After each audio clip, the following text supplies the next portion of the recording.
Alors, bienvenue sur cette nouvelle vidéo qui s'intitule La traduction page par page via la fonction cachée de Google Translate.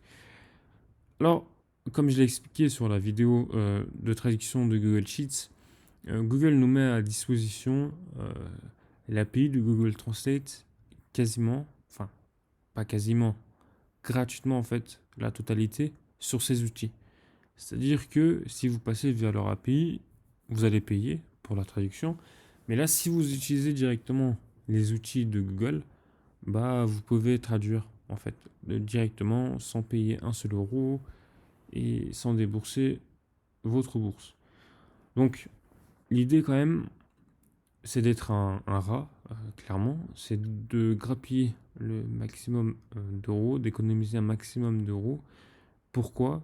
Parce que il y a des choses où nous avons besoin de mettre plus d'argent, d'investir plus massivement pour scaler plus rapidement. Par exemple, les noms de domaine. Mais même les noms de domaine, si vous avez pris la formation de base, vous savez qu'on a une méthode pour justement les avoir gratuitement. Euh, donc, on peut économiser un maximum d'argent pour l'investir dans d'autres projets, pour l'investir dans des choses plus intéressantes. Donc, on va être. C'est l'idée générale, c'est la filouterie. On cherche, on trouve comment économiser cet argent, comment justement traduire tout un contenu, voler tout un site gratuitement. Là, l'idée, ça va être vraiment de vous montrer de A à Z comment copier un site d'affiliation SEO. C'est vraiment une technique assez bluffante puisque vous allez voir vraiment étape par étape comment on, vraiment on va euh, dans les détails et on copie et on colle en fait un site existant. Donc sans plus attendre, nous allons passer euh, à l'action et on va tout simplement aller sur SEMrush pour que je vous montre la niche sur laquelle on va se diriger. Alors c'est une niche espagnole qui s'appelle Estufas des pellets. Excusez-moi pour mon accent. Donc on va taper ça. On va chercher. Alors comme vous pouvez le voir, il y a 140 visites, c'est normal parce que c'est en France, alors que nous, c'est sur le marché espagnol. Et là, on peut voir qu'il y a 22 000 visites. Donc là, l'idée, ça va être de trouver un site d'affiliation qui propose justement qui est positionné sur cette niche-là, tout simplement. Donc, on veut des sites d'affiliation, comme je l'ai dit. On va taper Majores, voilà, je l'ai déjà. C'est-à-dire meilleur estufage de palettes. Et on va aller chercher un site en page 4, il me semble. Voilà, ça doit être ce site-là. Donc, on va sur ce site-là. Un site d'affiliation voilà, qui propose des poêles à granules. Hop, si on nous dirige vers Amazon. Donc, on va voir comment on va déjà traduire ce site et copier l'intégralité de ce site. Donc, pour traduire, c'est très simple. Et comme je vous ai dit, fonctionnalité cachée de Google. Pas vraiment cachée, il faut juste chercher un minimum. On fait clic droit et là, vous pouvez voir que on peut traduire en français, par exemple. Donc, on va traduire en français. Enfin, non, on va choisir une autre langue. Une fois qu'on a fait traduire en français, ici, on met que la page n'est pas en langue détectée. Une fois qu'on a fait ceci, on met en espagnol parce que c'est une page, c'est un site espagnol, tout simplement. Excusez-moi. Tac, voilà, ok, traduire. Et là, on va sélectionner une autre langue, tout simplement de traduction. On va choisir un autre marché, on va le traduire en portugais. Ou peut-être que non, on va le traduire en. On va le traduire en italien. Voilà. Italien, tac. On va traduire en italien, voilà. Là, comme vous pouvez le voir, la page est en italien. Alors, il faut vraiment, pour que ça traduise toute la page, il faut scroller. Comme ça traduit toute la page. Ce que moi, voilà, vous avez vu, ça vient de le traduire en direct. Ce que moi je peux vous conseiller, c'est directement de vous mettre en dézoom, enfin en dézoom jusqu'à 25% et vous faites un petit scroll. Voilà, pas trop vite ni trop lent pour que ça traduise l'intégralité de la page. Une fois que ça a traduit l'intégralité de la page, on ouvre l'éditeur de texte.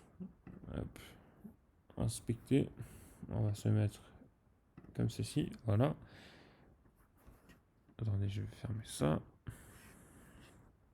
Et là, comme vous pouvez le voir, on a les classes HTML, etc. Du texte. Donc là, on voit que la langue, c'est bien en italien. Et on va voir si ça a bien traduit le site. On peut aller juste ici, tac, et si tu fais palette, voilà, on voit bien que ça a traduit le titre, etc. Donc là, en fait, l'idée, ça va être justement de euh, vraiment traduire toutes les pages de ce site. Pour voir combien de pages a ce site, on va juste taper une simple commande sur Google. On va prendre, attendez, juste l'URL du site, tac. On fait site deux points, on colle, on lance. Et il y a 6 résultats parce qu'il y a 6 pages. Donc là, l'idée ça va être d'ouvrir toutes ces pages. On va juste faire un instant data scraper. Try another table. Hop. Et là, on va copier ça. Tac. On va télécharger une extension qui s'appelle Open Multiple URL. Alors il y a plein d'extensions, c'est au choix, mais moi je vais prendre celui-ci. On l'ajoute à Chrome. Ajouter l'extension. Voilà, on a ajouté l'extension. Tac. Voilà. Donc là, on colle nos URL et on fait Open URLs. Comme ça nous ouvre tous les URL du site. Enfin, toutes les pages du site plutôt. Donc voilà, il y a 6 résultats. On a lancé notre instant data scraper. Maintenant, on va traduire chacune des pages. Parce que c'est toujours en espagnol. On va traduire en italien. Tac. On fait toujours notre petit crawl. Tac. On va traduire en italien à chaque page. Hop, scroll. On traduit. Je vais repasser ici.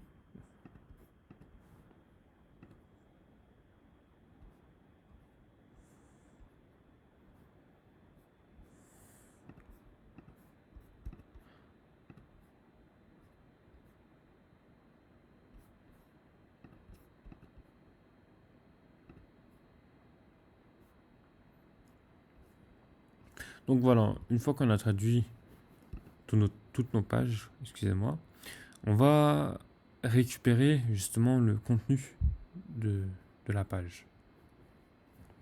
Alors on fait clic droit, inspecter l'élément et on va récupérer le site inner. Donc ça doit être par là. Je crois que c'est ici.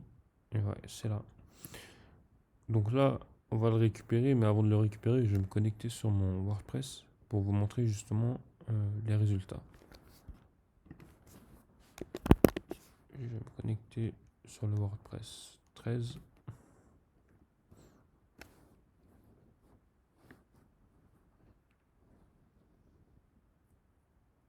Donc c'est normal, ça met un petit peu de temps. Voilà, on est connecté. Et là, on va dans Article, Ajouter. Donc là, moi, j'arrive directement sur l'éditeur de code. Mais si vous n'êtes pas sur cette page, vous avez juste à faire les 3 petits points et aller dans éditeur de code ici. Donc là, on peut coller notre HTML ici. Donc c'est tout simple. On vient là, on prend le site inner, clic droit, copie et bien copie auteur HTML. On copie ça. On arrive ici. On peut le coller. Je monte tout là-haut. Et on va récupérer le titre aussi. Le titre, c'est dans le head. Ça doit être par là. Voilà, title.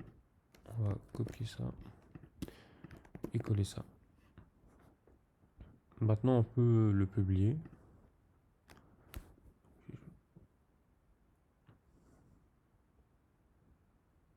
Voilà, c'est publié.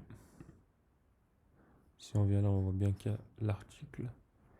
Je vais faire la même chose pour les 6 pages, enfin pour les 5 pages restantes. Donc toujours la même idée, on arrive ici, on ajoute.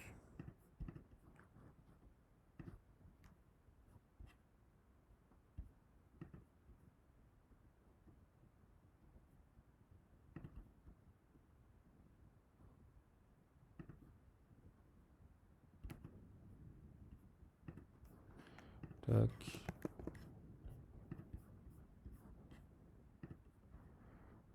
Je le fais avec toutes les pages pour vous montrer justement le résultat final. Donc ça peut être un petit peu long, c'est normal. On va directement venir ici. Tac. On va sélectionner comme ça va. On ira plus rapidement. Ça itinéraire, on copie. On arrive ici. Ça c'est mis à jour. On ajoute. Hop. On prend le title qui a été bien traduit en italien.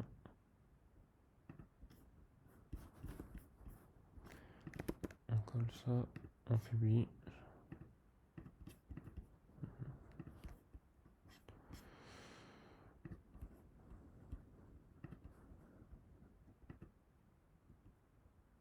Auteur HTML, ça a été mis à jour. Tac, j'ajoute.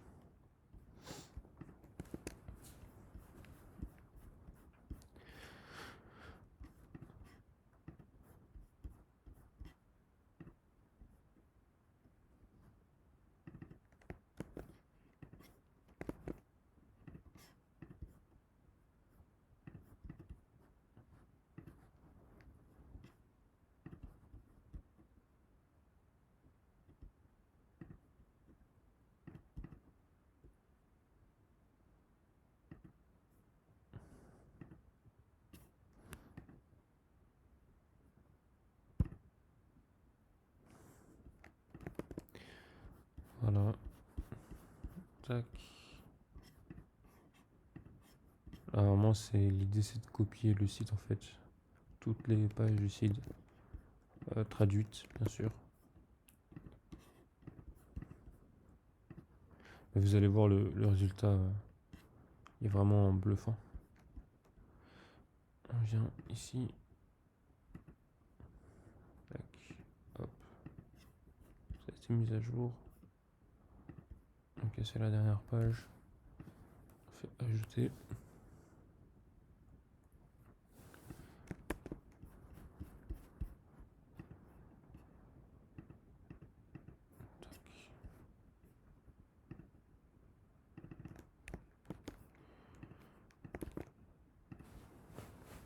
Et là c'est bon, on a copié toutes les pages.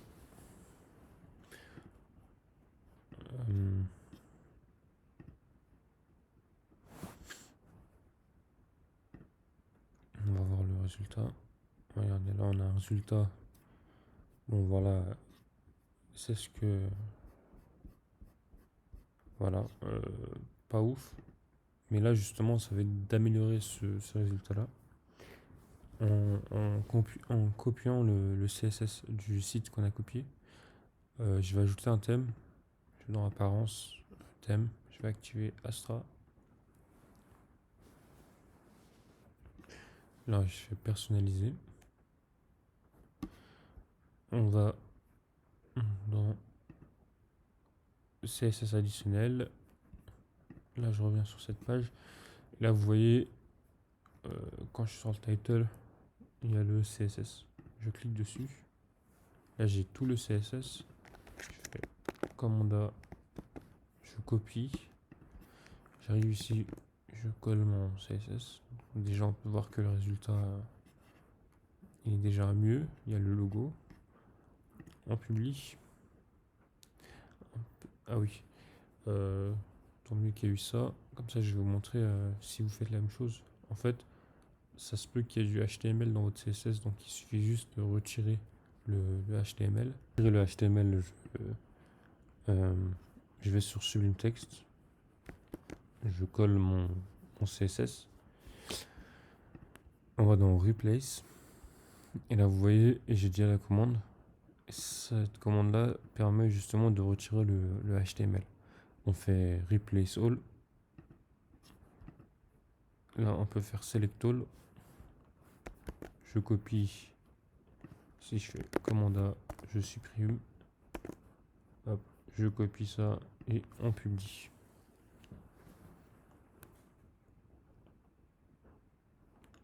Donc là, il me semble que c'est publié. Donc nous allons voir le résultat. On va sur le WordPress. Donc voilà, on a nos articles. Là, on va prendre celui-là. Donc vous voyez, le résultat il est vraiment bluffant. C'est exactement le même site. Après oui, il y a quelques modifications à faire. C'est tout à fait normal, mais en tout cas, on a le HTML du site, le CSS du site. Donc une fois que vous avez fait vos quelques modifications, vous pouvez vraiment arriver à ce genre de résultat. Après, vous pouvez ajouter des touches à vous, modifier quelques trucs pour pas que, si vous voulez pas que ça fasse vraiment dupliquer. Donc l'idée c'est ça en fait, c'est de prendre ce qui marche et de le copier. Donc là, on se retrouve sur la deuxième partie de la vidéo où je vais vous expliquer en fait pourquoi traduire dans une autre langue et on va voir ça tout de suite. Bienvenue sur la deuxième partie de la vidéo. Sur la première partie de la vidéo, nous avons vu comment copier l'HTML traduit d'un site et copier son CSS. Donc ça nous a donné le résultat suivant. Bien sûr, il y a quelques ajustements à faire, mais l'idée, voilà, c'était de vous montrer que tout est possible à copier, qu'on peut utiliser les API Google gratuitement, car Google nous le met à disposition. Maintenant, sur la deuxième partie de la vidéo, on va voir la logique derrière cette copie. Pourquoi en fait j'ai choisi ce site, pourquoi j'ai pris un site en page 4 sur un keyword à succès, un keyword qui a 22 000 visites par mois. Et on va voir la logique en fait, pourquoi aller chercher un site qui est vraiment classé en quatrième page et que c'est sur un keyword à succès quoi. Donc tout simplement on va prendre l'URL du site. Hop. On va aller dans vue d'ensemble du domaine. On va mettre URL. Monde entier, non. On va prendre l'Espagne. On va rechercher ça. Donc on voit que le site il a moins de 150 visites par mois. Maintenant si on va dans l'historique permanent, on voit que en 2019 le site a eu un pic à 14 000 visites. Voilà, 3 000, ça a augmenté petit à petit. Et en hiver, en décembre, 14 000 visites. Pourquoi 14 000 visites en décembre 2019 Parce qu'il fait froid, c'est l'hiver, et donc logiquement, en fait, pour la granule, c'est plus recherché en hiver. Maintenant, on va voir pourquoi en fait on est passé de 14 000 visites à moins de 150 visites par mois. On a été divisé quasiment par 100. Enfin, le site a été divisé, les visites du site a été divisé quasiment par 100. Et nous allons voir justement pourquoi. Alors, on sait que l'Espagne, au niveau SEO, ou au niveau l'e-commerce en général, a un retard sur la France. La France a un retard sur les États-Unis. Maintenant, on sait que certains pays ont des retards aussi sur l'Espagne. Donc, par exemple, le Portugal a un retard sur l'Espagne. Donc, en fait, l'idée justement, déjà, on va voir pourquoi. Je vais vous expliquer déjà pourquoi ce site, en fait, s'est fait déclasser. Tout simplement parce qu'en 2019, un site comme ça, c'était vraiment nul en France. Euh, les sites en France, ils étaient nuls aux États-Unis. Euh, à cette époque-là, en 2019, ce site-là, ça passait encore en Espagne. Donc on avait 14 000 visites par mois. Mais maintenant, Google a décidé que l'Espagne avait rattrapé son retard, que justement ce genre de site ne passe plus en fait. C'est pourquoi ce site nul a été divisé par 100 en termes de visites mensuelles. Mais là où je veux en venir, c'est que j'ai dit que le Portugal avait un retard sur l'Espagne. Donc ce site, en fait, il peut très bien fonctionner dans un pays, on va dire, encore plus arriéré niveau SEO, etc. Par exemple, le Portugal. Donc, en fait, l'idée, c'est toujours ça. On peut traduire. Maintenant, on traduit ça. On va pas lancer le même site en France. Ça n'a aucune utilité. Parce que le site ne va pas marcher en France. Il a déjà un retard sur la France. Et l'idée, en fait, c'est de le lancer dans des pays à la con, peu importe, des pays obscurs ou ce que vous voulez, là où vraiment ils ont un retard sur nous, sur l'Espagne, ou peu importe. Il faut que vous ayez toujours cette logique-là, peu importe le pays, le site du pays dans enfin, peu importe le site que vous copiez, que ce soit dans X ou X pays, quand vous le recopiez, le but quand même c'est de regarder le site, son historique, et de le recopier par rapport à ça. Le recopier dans un pays qui est un peu plus obscur, qui a un retard, et de le dupliquer là-bas. Maintenant, l'autre idée c'était vraiment de reverse engineer tout ça. Euh, il faut tout le temps faire ça. Personne n'a remarqué qu'il y avait une fonction traduire en français, en italien, peu importe la langue que vous voulez. Donc, faut toujours chercher en fait, voir l'idée, voir ce que Google nous propose et justement de repartir de ce genre de truc pour voir ce qu'on peut faire comme filouterie. Euh, c'est vraiment l'idée qu'il faut adopter. Et, euh, et ouais. Et la première idée, comme je vous l'ai dit, c'est que chaque pays est inégal vis-à-vis de Google. Et même les niches d'un même pays le sont. Donc ce qui est vrai quelque part à un moment T ne l'est pas ailleurs au même moment ou au même endroit à un autre moment. Donc voilà, j'espère que vous avez compris les deux idées derrière cette vidéo. La première, reverse engineering, voir ce qui marche, enfin voir ce que Google fait et remonter tout ça. La deuxième idée, c'est de voir les historiques, voir le niveau des autres pays et recopier par rapport à ça. Donc voilà, j'espère que cette vidéo vous a plu.